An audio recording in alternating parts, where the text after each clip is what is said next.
Architecture for Humanity is focused on providing professional architectural and construction services for communities in need around the world. That can range from post-disaster reconstruction to looking in areas of systemic poverty and implementing physical buildings. It's a global network. We are currently working in 22 countries.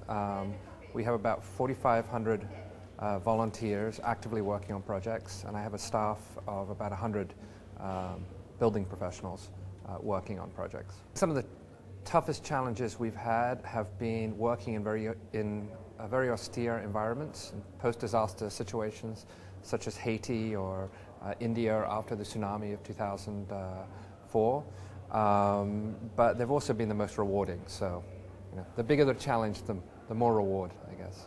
For me, I look at sustainability more holistically than just materials or energy. I think about social sustainability, how the community interacts with the buildings or the community, and how they use the structures themselves. You can build a carbon zero building, but if no one is actually in it, it's not actually a sustainable building.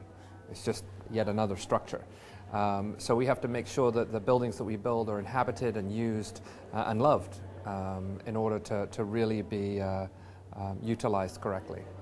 We've done a number of buildings where the materials and the labor have come from a 5-kilometer radius of the building. It's pretty sustainable.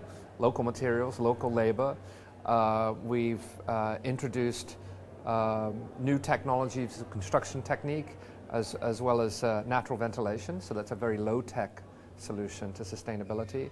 And in terms of the most sustainable on a high-tech, we've worked on a couple of buildings that have incorporated solar as a renewable energy system, and it's actually generated power as opposed to consumed it. So it's actually become kind of almost like a micro power plant for the community. Sustainability isn't just about technological advancements.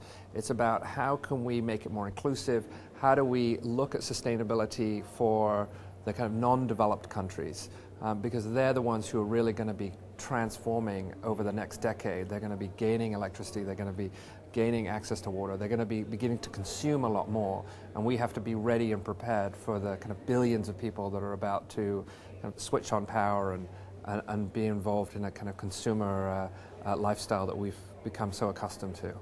It's a new venture for us.